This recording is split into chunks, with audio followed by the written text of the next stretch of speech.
Então, começando a gravar, eu vou... Então, boa tarde a todos, né? É um prazer receber o Fábio Camargo Fleury, que é jornalista com licenciatura em História, com mestrado em Comunicação Social pela Unesp de Bauru, é repórter, editor de áudio e produtor de programas musicais, culturais e educativos da Rádio Unesp FM. No final dos anos 1980, trabalhou nas rádios Jovem Pan, Nova Eldorado AM e desde 1990 na Rádio Universitária Unesp da FM, que é a Rádio de Bauru. Então, seja bem-vindo, Fábio. A hora que você quiser colocar sua apresentação.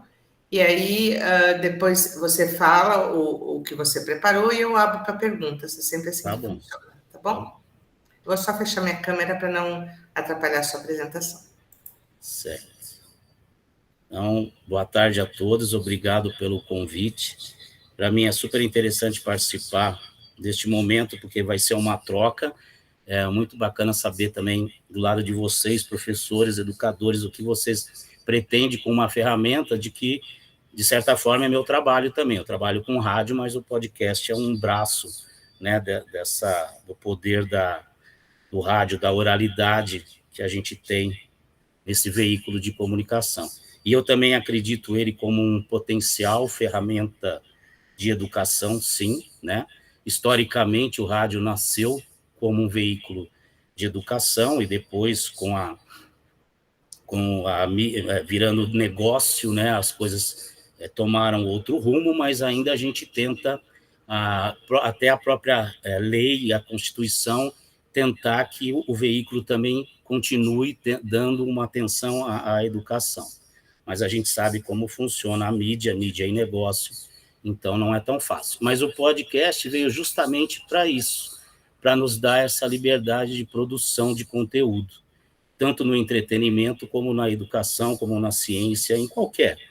A liberdade de produção de conteúdo, você passa a ser o autor, o professor passa a ser um autor, o aluno também, além de consumidor, passa a ser um autor também, o que eu acho extremamente interessante.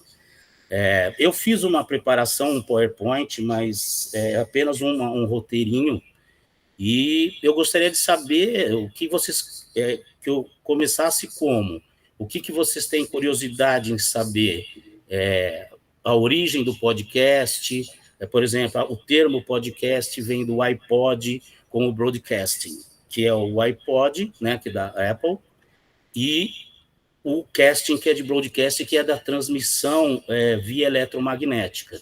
Então, essa ferramenta, no começo o iPod, hoje o smartphone, possibilitou, né, com a internet é a mãe de tudo, essa nova forma de ouvir, essa nova forma de comunicar, que foge muito da regra até então, a regra legal, porque você não precisa ter uma concessão, você não precisa ter um veículo de comunicação, você acaba tendo, hoje com a gente, um celular, a gente consegue fazer tudo, um smartphone, até editar o próprio material e transmitir esse material. Então, eu posso dar uma sugestão, já que você está falando da gente fazer uma sugestão no seu roteiro? Tá. Eu gostei muito se você pudesse historiar o que é o podcast e como... porque a gente tem a ideia de que fazer podcast está na mão dos profissionais radiofônicos. Sim. Como é que a gente pode instrumentalizar isso para uma aula, por exemplo, Tá. para uma produção de conteúdo onde o docente seja aquele que vai produzir o conteúdo, vai editar? Quais são os desafios, quais são as facilidades, as dificuldades? Ótimo.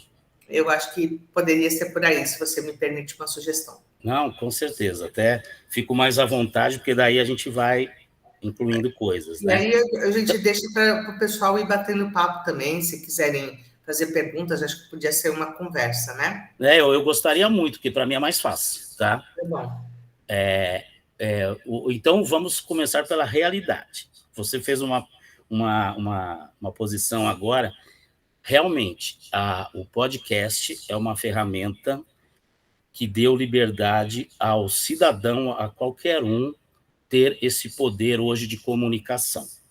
Mas ele também não é tão simples assim, para você produzir um podcast, né, você tem que ter algumas habilidades e equipamentos.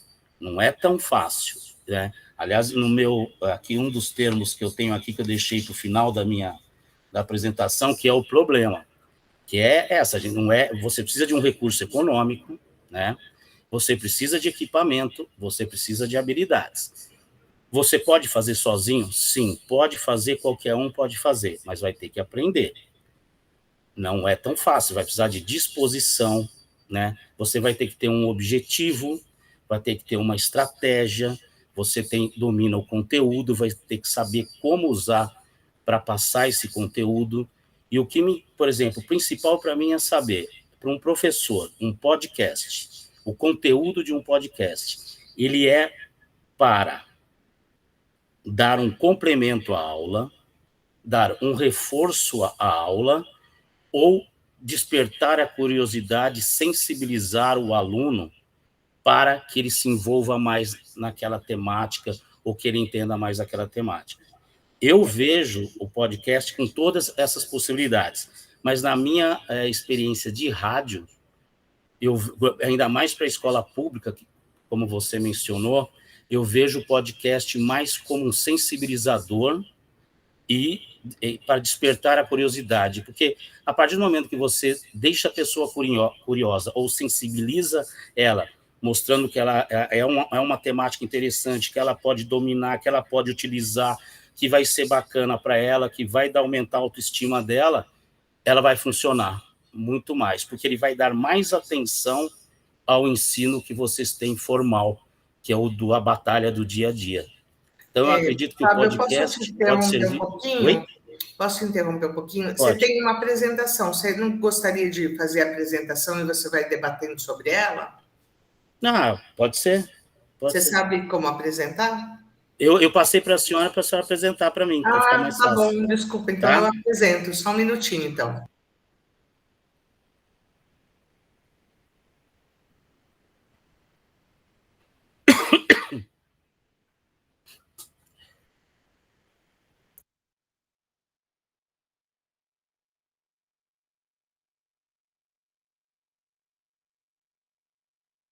Não tinha entendido, viu, Fábio, que era para eu apresentar.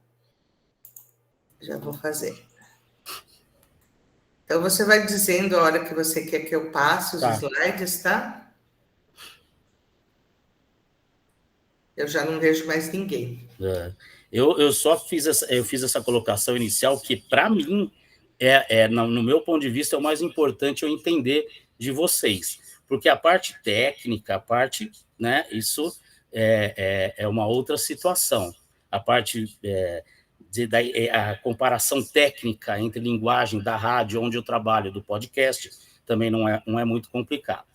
Então, acho que está no último slide aí, professor.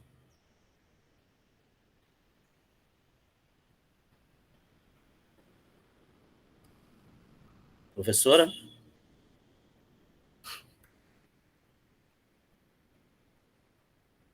Isso. Não, é o primeiro, isso.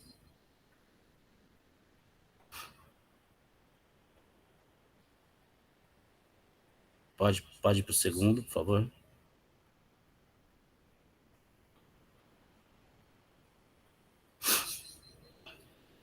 Eu vou apresentar de novo, porque eu comecei do final, desculpa. Tá. Enquanto isso, eu vou avisando os amigos que estão ouvindo. Eu falei para a professora, eu estou no meio de uma gripe, já no segundo antibiótico, vocês me desculpem.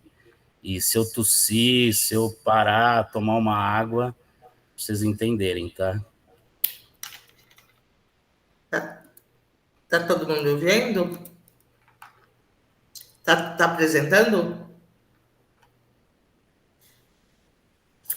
Tá. Está sim, professor, está apresentando. Obrigada. Isso.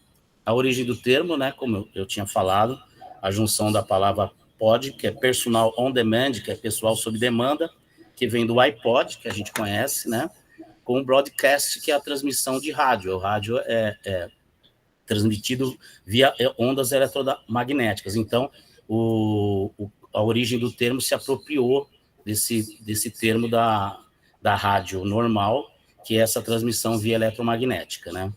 Podcast é o produto, podcaster é quem faz, podcasting é o ato de produzir o podcast e episódios são os programas. A partir do momento que você criar um podcast, você pode fazer só um, mas normalmente você tem uma série. Então, esses individuais, né, essa soma, são episódios que fazem parte do seu podcast. O podcast é uma modalidade de radiodifusão sob demanda, que nasceu com a convergência tecnológica. O podcast nasceu com a internet. Até então, não havia essa possibilidade. E por que ele é uma radiodifusão sob demanda? Essa é uma questão importantíssima. O que mais o podcast influenciou nessa forma de transmissão foi a questão da temporalidade e a questão da forma de se consumir, e também de produção, tá? Mas por que a sob demanda? Se você está ouvindo uma rádio comum, a gente entrou no carro agora, você liga o rádio, nós vamos ter uma programação linear, em fluxo, que a gente vai ligar e desligar a hora que quiser, né? E nós vamos perder o assunto também. Se você está ouvindo uma entrevista e você para na metade porque você tem que entrar no trabalho, como que você vai fazer para ouvi-la de novo, né? Hoje em dia, vou fazer um parênteses, as rádios usam muito o podcast como arquivo de áudio deles. Então, há uma troca também ali, tá? Entre as rádios e os podcasts. Você pode ver que todas as empresas de comunicação hoje, a Globo, está investindo no podcast, já ganhou, já tem um monte de ouvintes por essa forma. Mas o porquê que é importante a sob demanda, você ouvir por demanda? Porque você ouve a hora que você quiser, quando você quiser, de forma integral ou fragmentada. Então, um aluno que receber, ele pode ouvir inteirinho, pode ouvir 3 vezes, ele pode ouvir, almoçar e voltar, e ouvir no celular, no notebook, hoje em dia até naqueles alto-falantes inteligentes. Então, essa diferença de você poder consumir a hora que você quiser e com a integralidade que você quiser, que é esse diferencial. O assincrônica quer dizer que não é sincrônico, né, do rádio, que você está ouvindo o ao vivo, e o assincrônico é o que eu acabei de falar, a qualquer hora. A senhora pode ir para o outro, por favor? Então, como eu já disse, ele nasceu da convergência tecnológica, né, uns novos contornos ao modo de ouvir, de produzir conteúdo e do consumo midiático. Aqui eu repito o que eu disse, a forma diferida, sincrônica, a gente encontra isso nos livros de Portugal, esse termo, o diferido, né, que é a qualquer momento, o lugar, o aparelho, já disse. E agora, o que é importante? Para mim, mais essa forma fragmentada de você ouvir, de você decidir decidir desde o conteúdo que você quer ouvir até a forma que você quer ouvir, né? No tempo que você faz ao seu tempo essa audição. E o interessante, é uma forma de apropriação dos meios de produção. Nós, como cidadão, com poucos recursos, habilidades e equipamentos, podemos virar também, né, produtores, autores de conteúdo. E para quem consome, a liberdade de escolher o que quer ouvir. Se você entrar hoje no seu iPhone, no ícone do podcast, você vai escolher, você vai observar todas as temáticas possíveis que você já tem em podcast. E o podcast, óbvio que se eu for fazer um podcast hoje, eu vou tentar usar as regras que eu aprendi no rádio. Mas o podcast é você que decide, você pode usar o seu formato, você pode criar o que você quiser. Você pode usar introdução, pode não usar introdução, pode usar música, não usar música. Você pode fazer os hipertextos após, você pode fazer links. Você tem liberdade de escolher o que você quer apresentar, a forma que você quiser apresentar. O problema que eu coloco lá no fim é esse. A gente tem toda essa liberdade de produção, mas a gente não sabe se ele vai ter efeito ou não.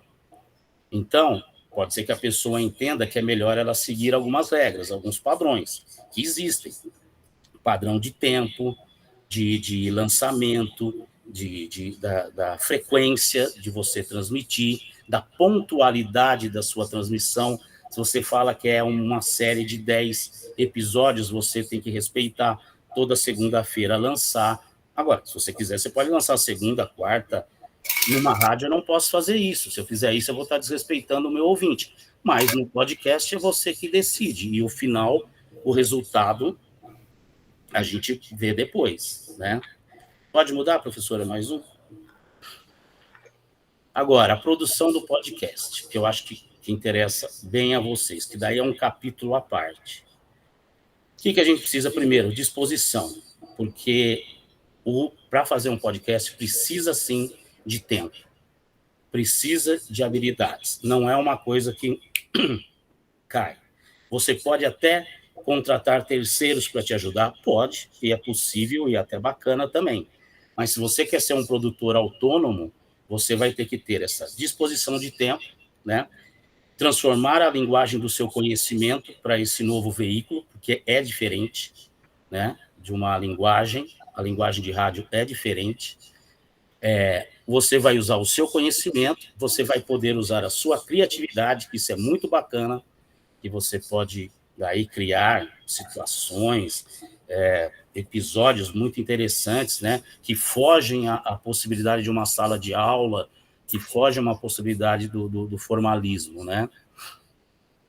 Você vai precisar de habilidades, o que é? Você vai precisar saber gravar, você vai ter que ter um microfone, né? No caso, eu tenho o meu aqui, que eu fiz até uma caixa, depois, se vocês quiserem, eu mostro para você. Peguei uma caixa de papelão e fiz de espuma para poder gravar de casa. Você vai ter que ter uma mesinha de som, um microfone. O microfone, talvez você possa usar o direto do USB, que facilita para você. Você pode ter um gravadorzinho para fazer externo, você pode fazer externo e trazer para o seu programa. Então, você vai precisar de equipamento. A tecnologia, você vai precisar da internet.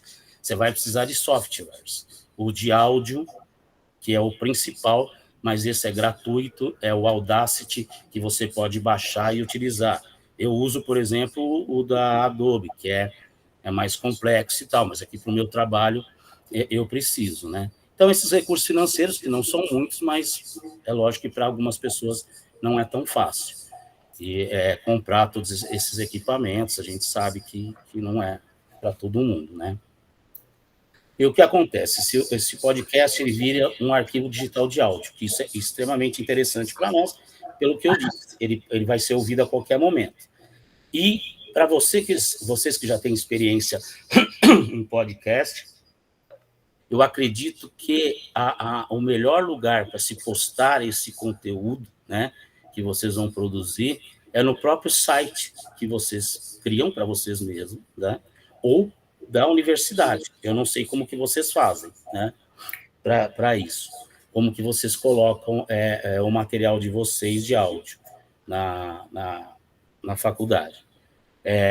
Se não, vocês podem colocar no Spotify, vocês podem colocar em qualquer plataforma, mas daí já também tem recursos financeiros, às vezes, e tecnologia, porque você precisa de um site hospedeiro para você jogar o seu produto e ele espalhar, né, que são os agregadores que a gente fala. A Anchor, por exemplo, que hoje é do Spotify, é um agregador, você manda esse produto para ele e ele distribui para o Spotify ou para outras streamings, né, que você tem. Mas no nosso caso aqui, eu acho que o interessante é você ter na sua página e enviar até por e-mail para os alunos, eu não sei, enviar por vocês têm um repositório, tá? O formato do podcast, que vocês, não sei qual que vocês fazem, mas você pode ter solos, né, você comandando entrevista, mesa redonda, notícias, fazer análises, eu falei, aberto a tudo, né? Deixa eu só fazer um comentário, Fábio. Na verdade, eu, em particular, não uso porque não sabia. Ah, tá. Então, está sendo bastante interessante, porque acho que as pessoas aqui em geral, a universidade usa pouco podcast, e o que eu conheço é o que eu trabalho com a Rádio Unesp em parceria de vez em quando. Tá. Mas é legal entender essa sua colocação, né, de que ele é possível ser feito pelos próprios docentes como um instrumento educacional. Isso que eu acho interessante. Certo. Peraí, estava no formato, né? Dos sócios. No Brasil, o formato mais utilizado está sendo de entrevista. Não para a educação, mas no geral. Mas num segundo momento, uma pesquisa que foi feita há pouco, dá como o entretenimento em primeiro, como temática, como foco, né, como público, e a educação em segundo. Quer dizer que ele está sendo, sim, bem aproveitado pela educação. E o Estado de São Paulo é o que desponta nisso, é o que mais tem produção de podcast educativo. O equipamento eu já falei, é um pouco difícil explicar para quem é leigo, talvez nunca viu um microfone, uma mesinha de som, mas isso a gente pode resolver numa futura, numa outra situação, tá? Até uma visita à rádio, que seria muito interessante, seria prazeroso recebê-los lá, quando pudermos, é lógico, né? Pra vocês entenderem como é um estúdio de rádio, porque os equipamentos que eu tenho na rádio é o que vocês vão ter, entre aspas, em casa. Não vai é lógico que vai ser menos profissional, vai ser tudo menor para poder caber. Meu quarto aqui, eu não tenho uma acústica boa, então eu tenho que esperar o cachorro latir, parar de latir, a moto que passa. Então, fazer em casa você tem algumas complicações, mas é possível. Isso que é legal. A gente consegue fazer daqui, sim. Eu gravo o meu programa de jazz daqui, que são 2 horas, e é uma batalha, mas ele sai. E qual que é uma vantagem de você ter um podcast? Que é a questão da estratégia de divulgação. Vocês usam as redes sociais, que nem você usou para divulgar a palestra, você usaria o seu podcast no Twitter, para os seus alunos, é que eu fico entre um público maior, fora universidade, e um público focado, que eu acho que é mais o caso de vocês, que é um grupo, os alunos, que vocês têm um público-alvo determinado. Então, as estratégias para chegar a eles, você já conhece. É comunicado, é um e-mail, a forma que vocês fazem. Mas para um mundo maior, que a gente tem que lembrar que a internet nos deu essa possibilidade. Um músico, vou só usar exemplo como um músico que gravava um CD, ele, para divulgar esse CD, era uma batalha. Hoje, ele coloca o CD dele no Spotify, ele chega ao mundo inteiro. Só que o que é interessante, ele chega ao mundo inteiro, mas se esse mundo inteiro vai ouvir, aí a gente não sabe. Né? Como eu fiz esse curso há 2 meses atrás, que se chamava Música e Negócios, eu fiz um curso do Rio de Janeiro, da PUC de lá, e era isso, era músicos, produtores e tal, e o grande problema é esse. A gente resolveu um grande problema, que era como divulgar, né? Como passar isso para os outros, mas e para ouvir, e para você convencer o ouvinte, e a indústria midiática para te ajudar, você não tem. Então, foi muito bom de um lado, mas os problemas ainda continuam. Você tem que ter estratégias para que você atinja o seu objetivo. Pode ir para o outro, professora? Como eu falei, a liberdade de criação. Você, na produção, você tem liberdade, pode fugir às regras, mas se vai dar certo, não seguindo o padrão radiofônico, não sabemos. Eu gostaria que vocês pegassem o iPod hoje e ouvissem os programas que tem, os podcasts que tem. Vocês vão ouvir de tudo que é tamanho, de tudo que é temática, de tudo que é forma, e daí vocês vão ter que descobrir qual que é o melhor formato para vocês, de como o público-alvo de vocês vai gostar de um podcast, vai querer um podcast que, por exemplo, quando você faz um podcast, é imprescindível que você faça uma imagem, tá? Você tem aquele ícone que é do seu podcast, que vai ter um nome, vai ter talvez um subtítulo. Então, tem alguns que você está lá assim, vamos falar sobre música. Daí você aperta, o cara já começa, no programa de hoje, tal. Não tem nenhuma abertura no programa dele, uma introdução, vamos falar de música, alguma coisa. Não, já vai direto. Tem uns que colocam alguma introdução, tem alguns que copiam, você vê que ele copiou alguma coisa e colocou lá. Tanto é que no iPod, hoje em dia, tem um ícone lá que é rádio sob demanda. O que é? É o caminho inverso. A rádio, o podcast para a rádio, a internet, foi só um detalhe agora, uma curiosidade técnica. O que a rádio não tinha era essa possibilidade de arquivo. Você ouvia ou não ouvia, perdeu, só se reapresentasse de novo.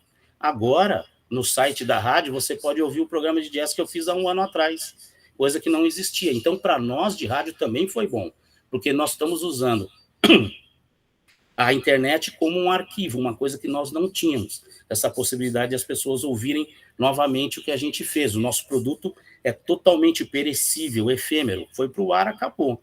Só que a partir do momento que ela vira um áudio, um arquivo, desculpe, de áudio, ela se torna perene, né, até o momento que ele é interessante ou não. E o problema, que é essa questão de como convencer as pessoas a ouvir, pela qualidade que a gente, pela nossa proposta, pela execução desta proposta, né? O armazenamento, isso daqui é só mais um detalhe, que isso daqui eu peguei eu li de uma portuguesa, essa Isabel Reis, que ela fala que no mundo de hoje esse arquivo nosso é infinito, a gente tem todas essas possibilidades, né? Só que a gente está construindo tanto produto que a gente não sabe se vai ter tempo para ouvir, né, e de ver tudo isso daí, de consumir, de aprender tudo isso daí. Mas como o nosso caso tem um foco, tem uma outra situação que não é comercial, não é industrial, mas sim que é de um lado humano, intelectual, comunicativo, social, cultural, fica muito mais fácil nessa questão. A gente não vai entrar nessa briga da concorrência com nada. A briga vai ser com a nossa produção, com a nossa qualidade de produção, quanto eu vou ter que convencer ao meu público que eu já tenho quase que dado para mim, né? Já está lá para mim esse público. Então, é mais responsabilidade, porque você vai ser quase que o responsável total dessa eficiência desse seu produto, dessa sua proposta de usar essa ferramenta como forma de recurso de educativo pedagógico, né? Então, fica essa questão. Uma coisa interessante é que nessa proposta, o aluno também vira produtor, ele também pode produzir, e ele pode até participar da sua produção. Se você levar um gravador à sala de aula e pegar algumas entrevistas dos seus alunos e colocar dentro do seu podcast, eu te garanto que faz um sucesso tremendo. Quando a gente leva aluno de escola pública lá na rádio e coloca eles à frente de um microfone, e daí coloca para eles ouvirem, ou a gente coloca até outros programas que tem na rádio, que tem criança, outras pessoas falando da idade deles, assim, do universo deles, eles têm uma outra atenção. Então, aí, são as estratégias que tem que utilizar. O podcast é uma ferramenta possível, muito possível em sala de aula. E eu acho que, infelizmente, a gente acordou um pouco tarde, que seria um momento ideal, seria agora, né, na época da pandemia, que poderíamos estar usando, acredito que muita gente usou, tá? Tanto é que eu falei que o Estado de São Paulo é o que mais usou o podcast como forma de educação. Mas eu acredito que poderia ter dado um boom maior até dos alunos como produtores, talvez. Talvez nem tanto a gente, mas esses alunos participarem dessa produção. O envolvimento seria mais interessante. E para um aluno, por exemplo, que nem eu fui, que a atenção era dividida em quase tudo, a partir do momento que você sensibiliza, a partir do momento que você coloca ele dentro da história, ele se interessa, que a vaidade dele aparece, a autoestima dele aparece, daí ninguém tira mais, ele vai para frente, ele vai continuar pesquisando, ele vai continuar indo, vai gostar e vai levar isso para frente. Então, eu acho que o podcast, para mim, até como sensibilização e de despertar curiosidade, é o mais interessante.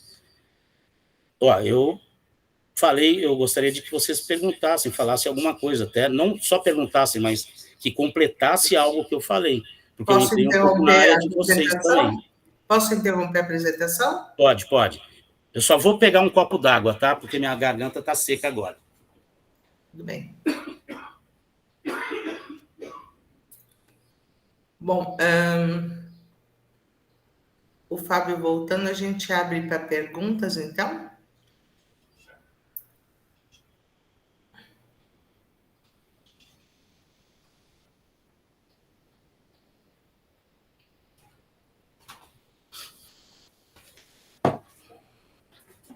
Desculpe. Imagina. Bom, então, acho que foi bem interessante. Eu tenho diversas perguntas, mas eu vou deixar as pessoas livres para perguntar o que elas têm interesse. Então, fica aberta a palavra para as pessoas que estão aqui assistindo, né? Fazer perguntas para o Fábio a respeito de... Eu tenho várias, mas eu vou deixar o pessoal se manifestar. Eu estou tendo a prova do cachorro aí. Vida online. Bom, está aberto para perguntas? Não, eu estou brincando. Alguém quer fazer alguma pergunta? Pelápidas. Oi, boa tarde, Cristiane. Boa tarde, Fábio. Boa tarde. Boa tarde. Opa, só para registrar o nosso papo aí, né? Contribuir em conversa.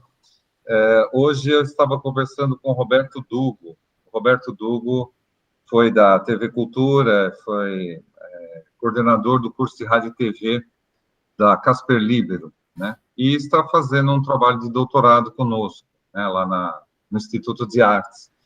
E o tema é Rádio Arte, o tema dele, né? Que já são umas transmissões específicas. E hoje, justamente, a gente estava conversando a tal da qualificação, e a nossa proposta era usar podcast para fazer a qualificação, né? Então, mas vamos fazer também o escrito, não há problema nenhum, porque muitos programas de rádio saem de roteiros que são lidos, né? Existe uma pauta, existe uma coisa assim, tem estruturas, né? Eles não são no improviso como estamos falando agora, né? Então, era só uma ideia, né? A gente pensou nisso como uma forma, né, de constituir, mas aí depende do entendimento que cada um tem disso, né? Então, ali no caso, eram 2 pesquisadores, 2 professores, pensando, poxa, será que nós conseguimos usar essa mídia, né, com a efetividade que ela tem dos preceitos da ciência, né, do que é válido numa qualificação, não vamos deixar de fazer todas as coisas, mas que nós vamos usar um tipo de uma metalinguagem, né?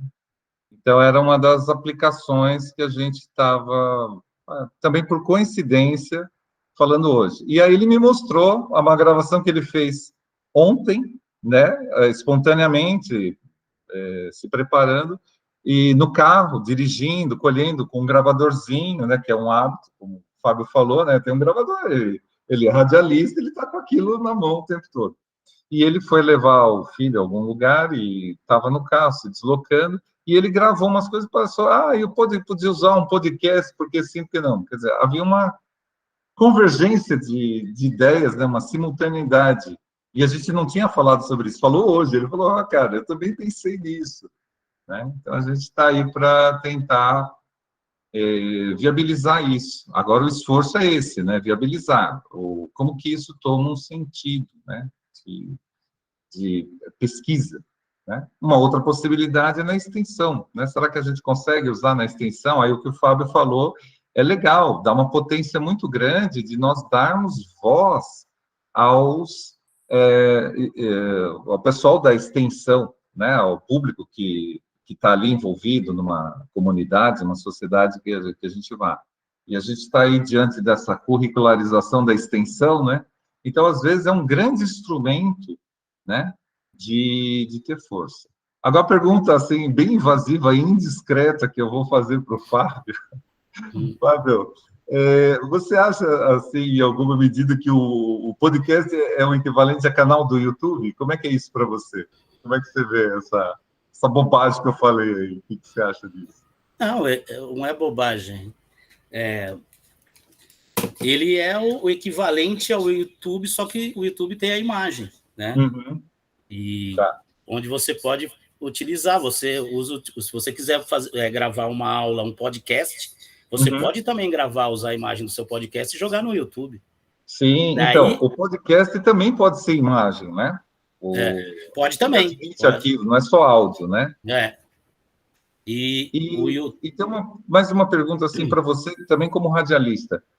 Essas rádios que estão na internet, nesses narrowcasting, elas estão com imagem? Tem rádio que tem alguma imagem colocada? Como é que é isso? No site, né? No site, por exemplo, tem alguma imagem que ela põe, por exemplo, do estúdio. Às vezes tem uma câmera lá, o pessoal gravando, e está acontecendo isso? Na Unesp a gente não usa. Não usa, né? Não usa. Eu li agora, não achei, mas tem por aí, tem gente... Várias. A CBN você vê, a Bandeirantes, mas é aquela coisa, você vê a pessoa falando, né? Sim. Então, eu gosto do áudio, eu gosto de ouvir como rádio, né? Sim. E no carro, que eu acho preferencial. Quando eu tenho que ouvir alguma música, eu ouço no carro. Eu também uso FM, né, no carro, é mais difícil AM hoje, né? Mas dos deslocamentos, e tem algumas emissoras, né, que eu já tenho ali, eu fico pulando entre elas, e às vezes eu vendo uma opinião ou outra, né? Então, é o jeito, né? Eu também gosto no carro de ter televisão, de rádio, né? A televisão eu gosto pelos sites, né? De ver alguma coisa assim, de programas, ou coisa que está rebatida num canal de YouTube, né? Eu tento ver. Agora, o que é interessante é que você pode ouvir podcast no carro.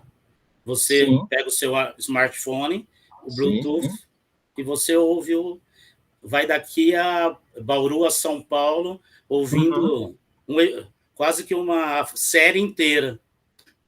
Então, outra coisa que eu gostei dessa da internet, a rádio na internet, é que antes a FM ela só alcança 100 quilômetros, né? E mesmo o transmissor lá da nossa faculdade não é tudo isso de potência. Ela não chegava nem em Botucatu, nem em Marília. Ainda não chega. Então, mas ela chega com a internet, né? Isso fica legal. Sim. Então, eu achei que isso deu uma mexida interessante. E você sente que mexeu lá para o pessoal da rádio, né? Isso mexeu ou não? Foi uma construção. Em termos de programação e tal? Em princípio, assim, eu sou um cara normal, tenho a minha resistência. Então, quando começou a internet, eu era muito mais preocupado com ao vivo. Hoje, eu já me preocupo com os dois ao mesmo tempo. E o site da rádio também. Hoje eu vejo essa importância de ter um site bem organizado, que a gente, infelizmente, não tem tanto arquivo de áudio, porque na televisão fica o repositório.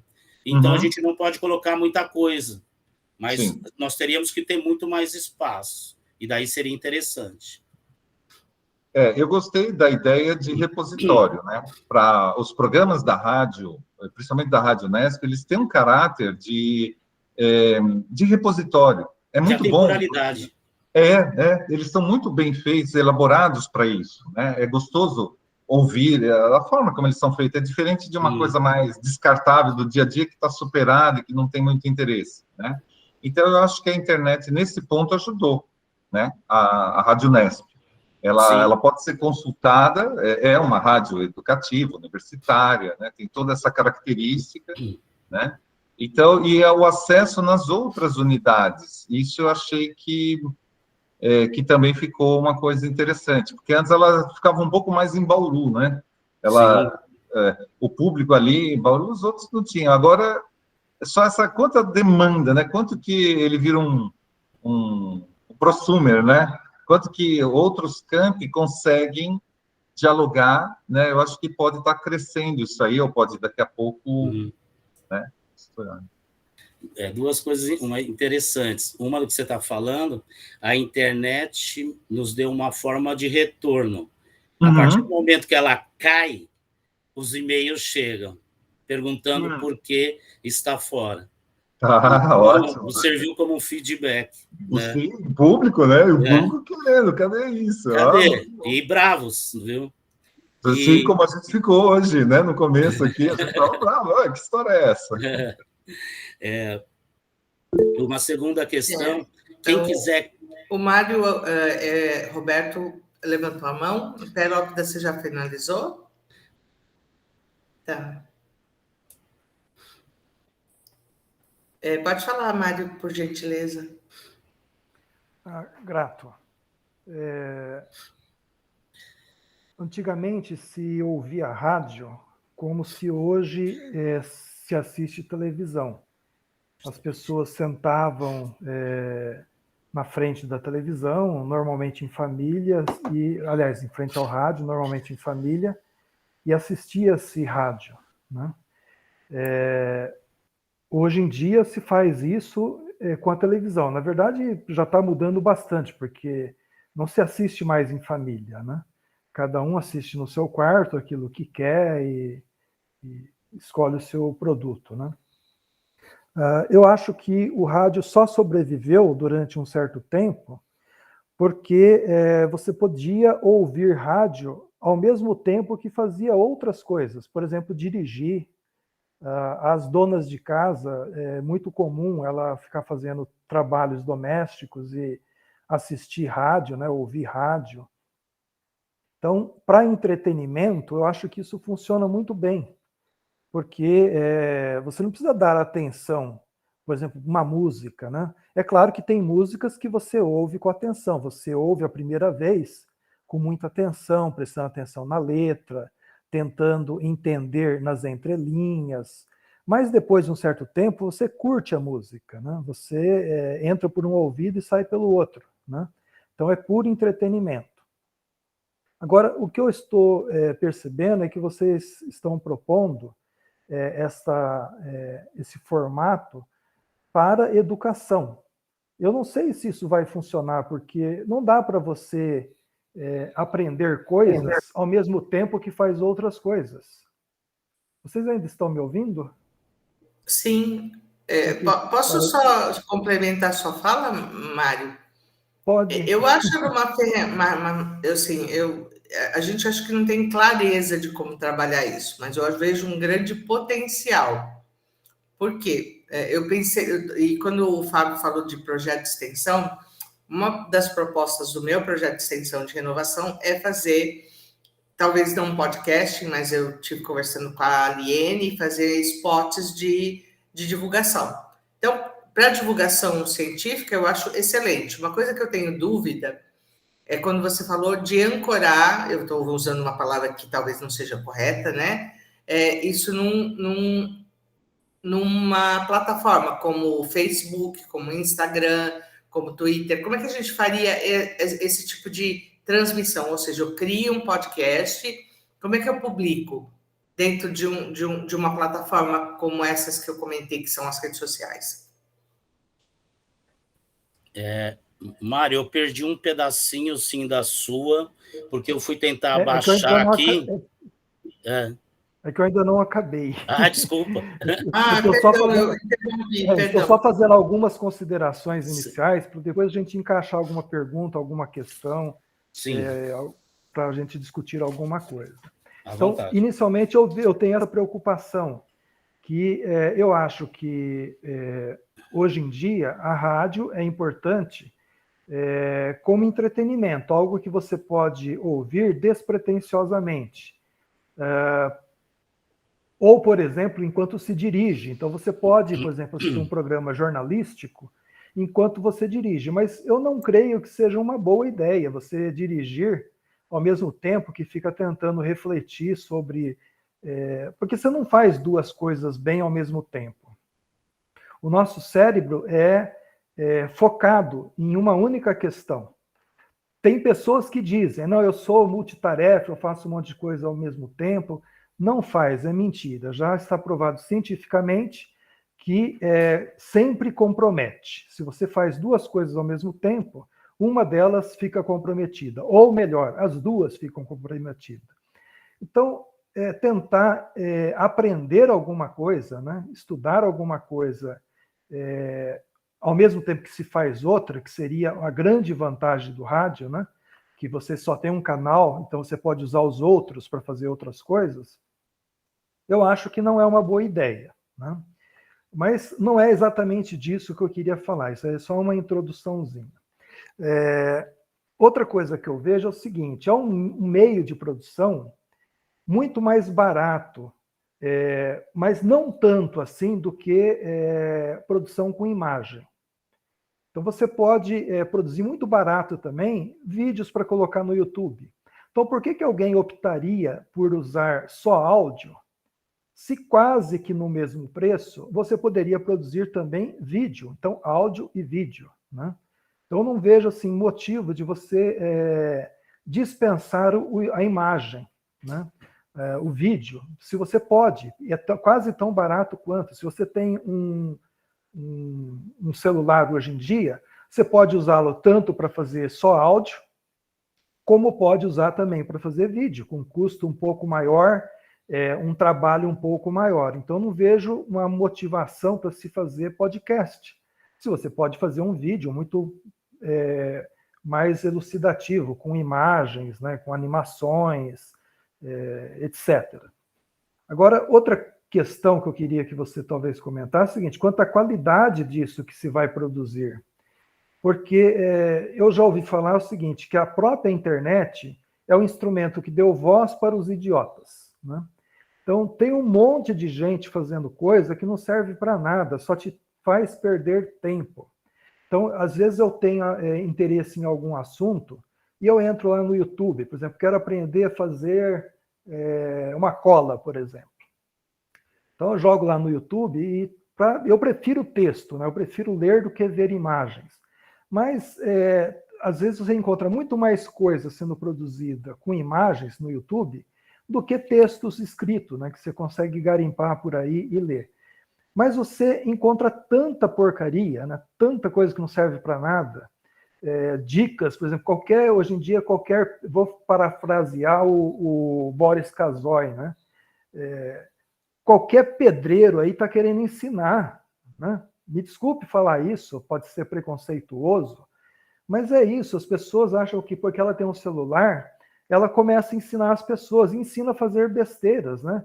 Então você tem lá um vídeo, um pedreiro ensinando a fazer uma massa, e depois de muito tempo, muita gente que fez a mesma coisa, aparece lá um engenheiro falando que aquilo é besteira, que aquilo lá compromete a qualidade da massa, que você deve fazer de outro jeito, né?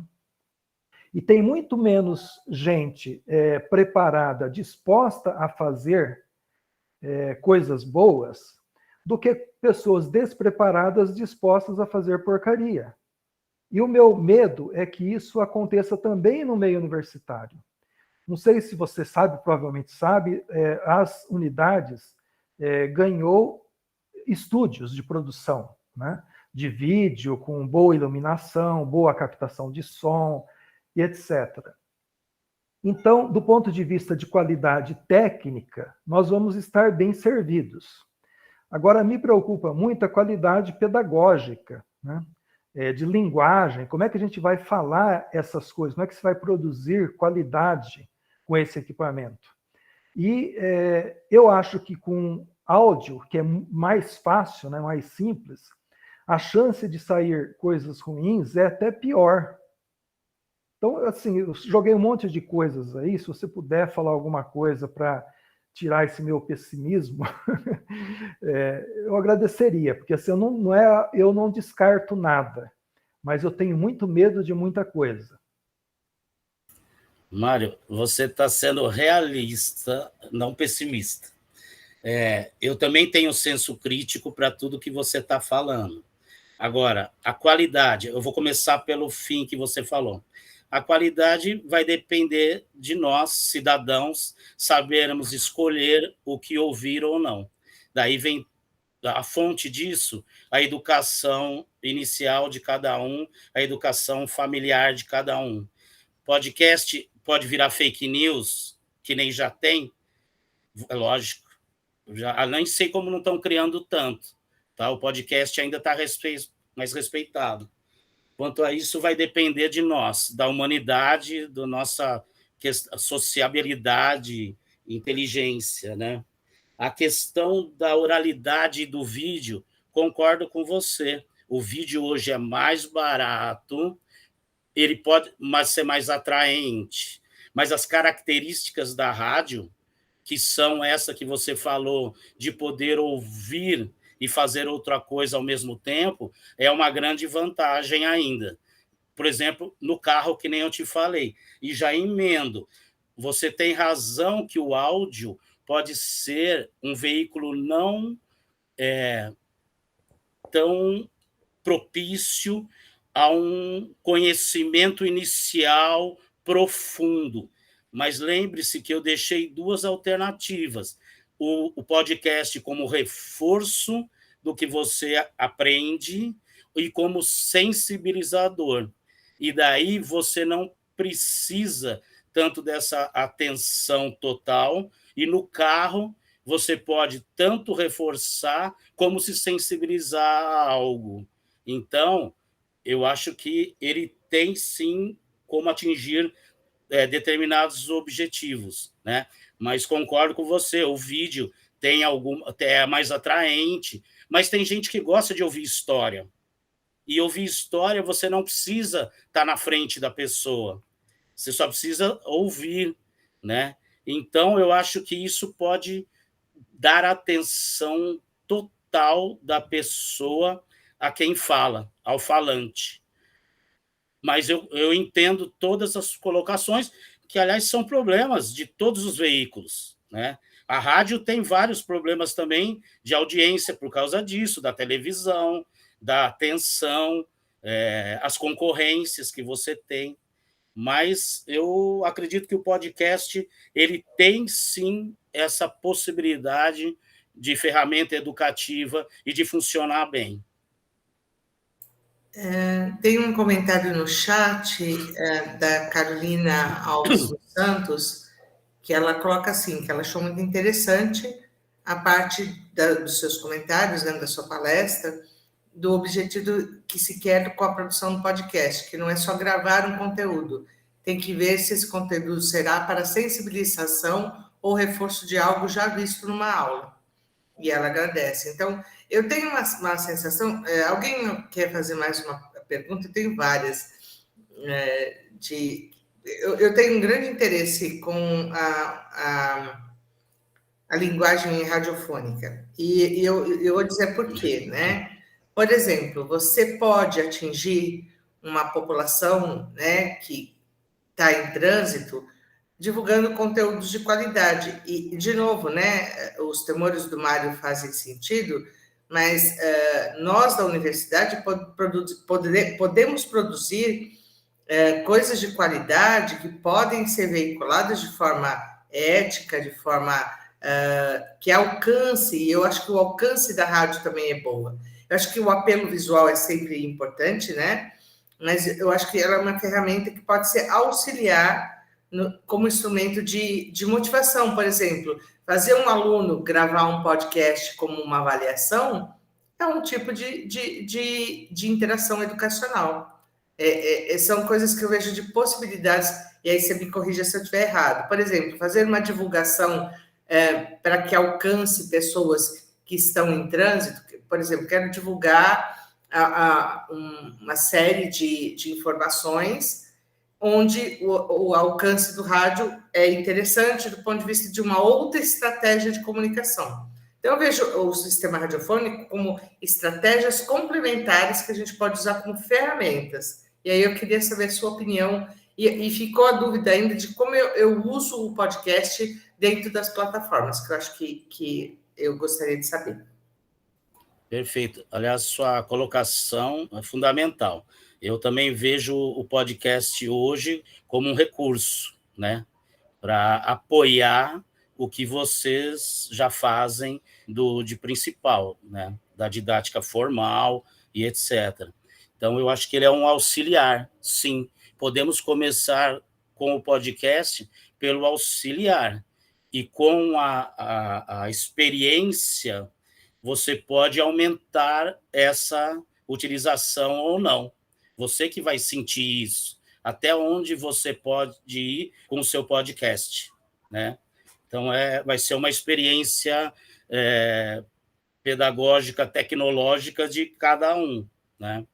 A questão das redes sociais, você produzindo um áudio, um podcast, o mais fácil para você é passar diretamente, que nem a gente faz no WhatsApp. Você faz um produto, você passa para os seus alunos, por exemplo, no WhatsApp do grupo da escola.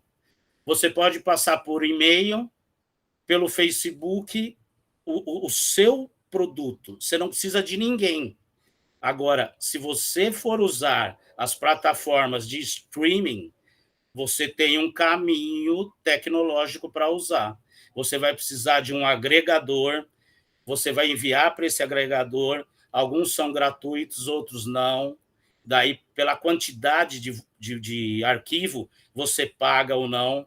E daí, esses agregadores distribuem ou para o Spotify, você escolhe para o Deezer, para o Tidal e outros que tem aí que vão surgir.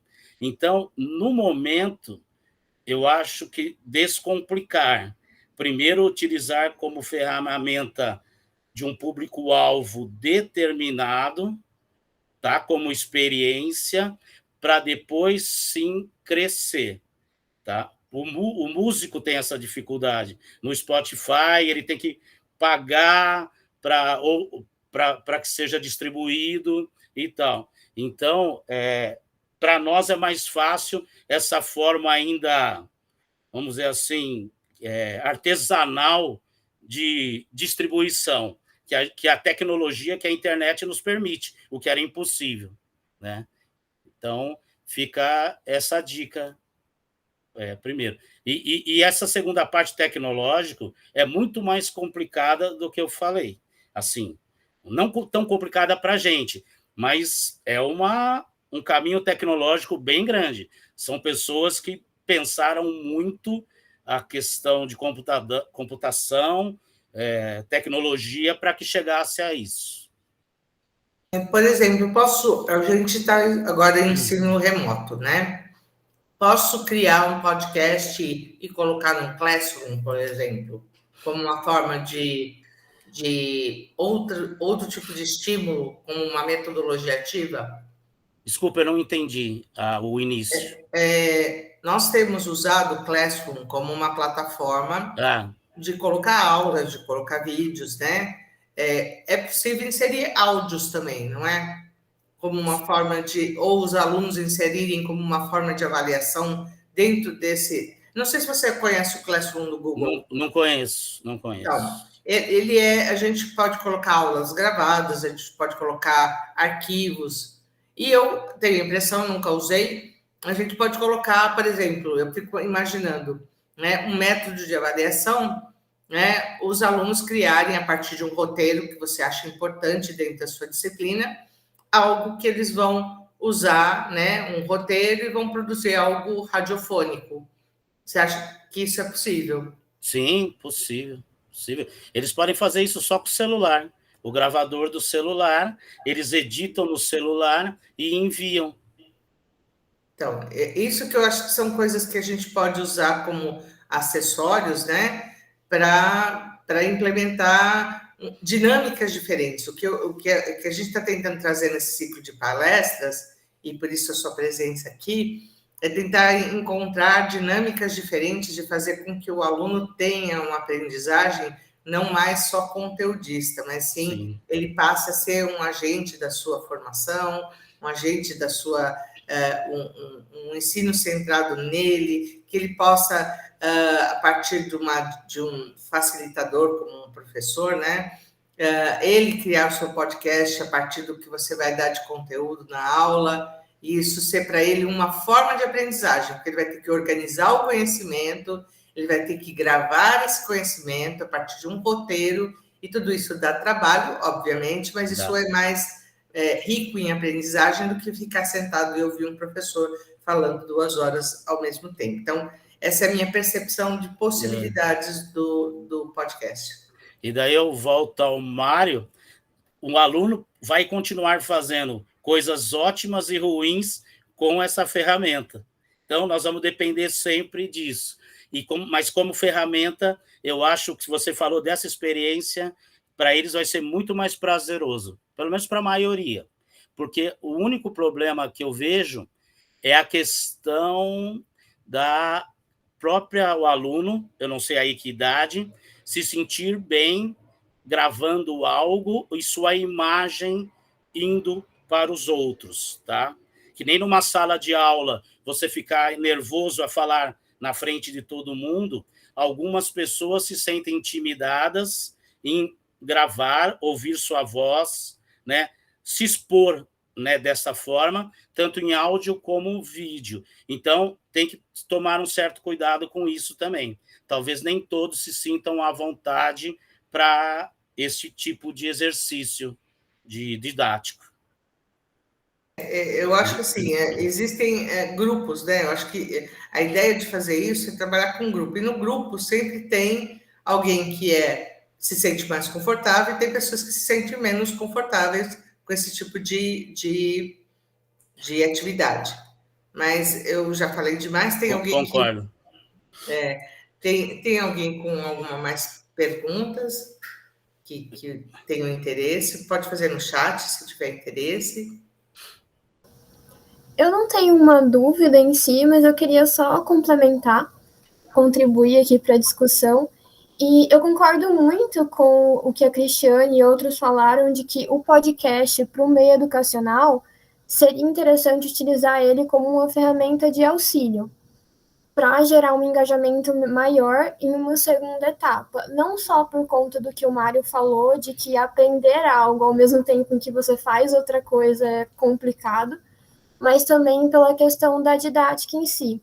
Então, dependendo do assunto, passar esse assunto de maneira didática somente pela oratória é algo complexo. Eu, como aluna, eu sou muito visual.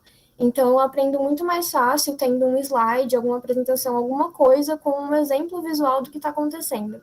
Então, dependendo do assunto, passar uma matéria somente pela oratória, eu acho realmente que seria muito complicado e não ia ter uma aderência tão grande dos alunos, porque eles iam sentir essa dificuldade.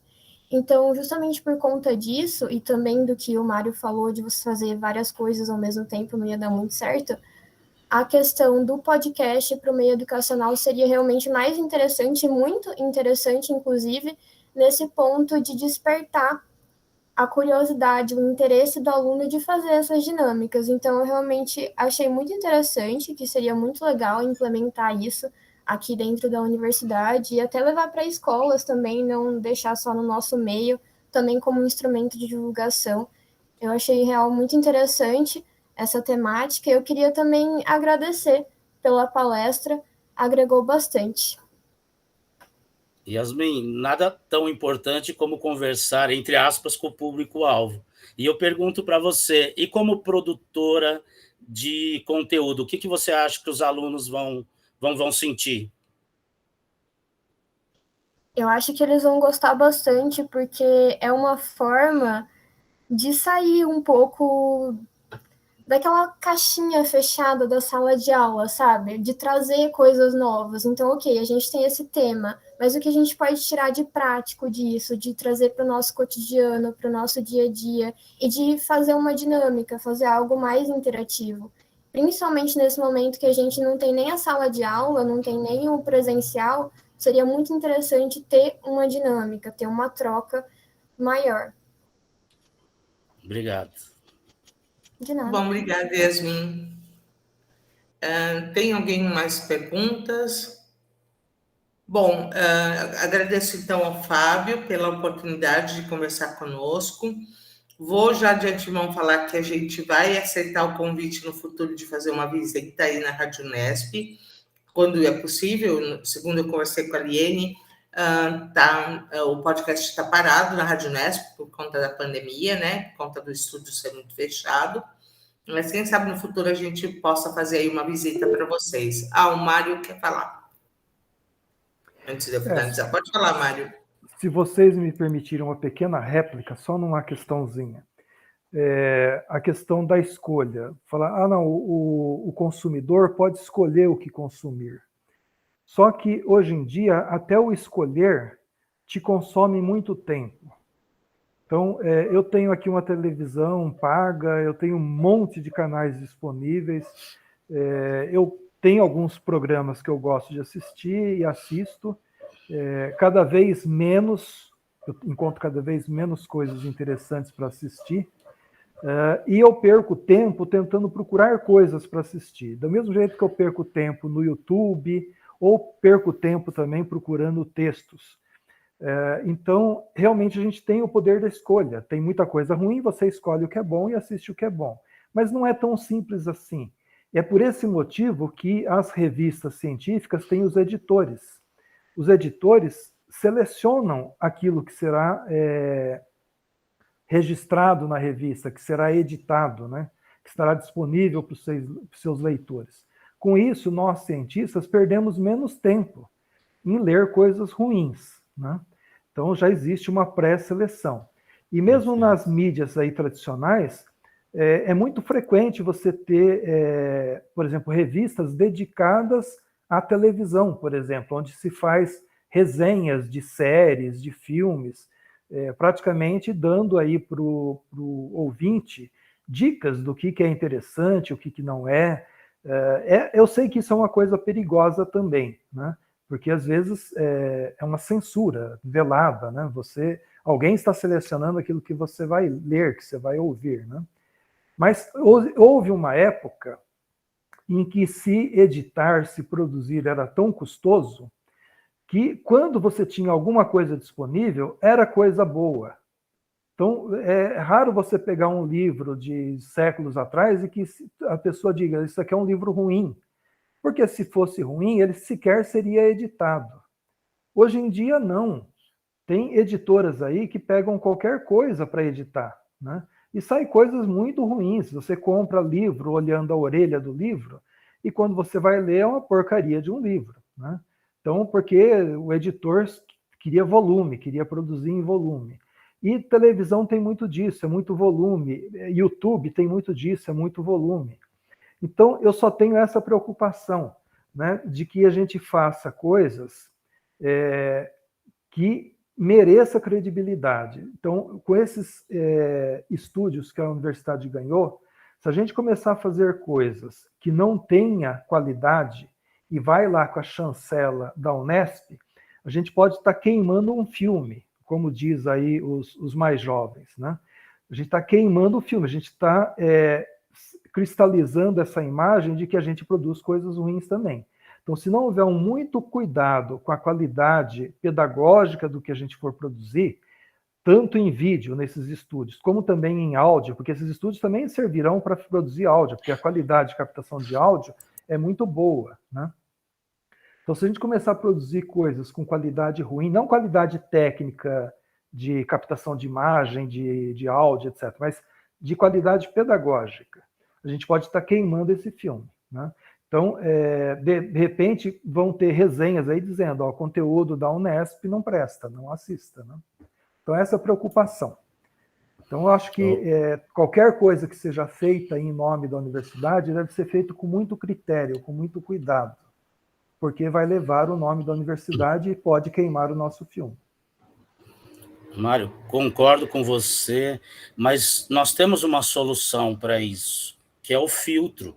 Você, com essa consciência, e mais outros professores que podem ter uma visão um pouco mais, um pouco diferente da sua, vão ouvir esse conteúdo, podem ouvir e dar essa orientação de se ele é necessário ou desnecessário, né? O termo liberdade de expressão hoje, que está sendo apropriado no momento, ele é equivocado, porque a liberdade de expressão ele embate com outros limites.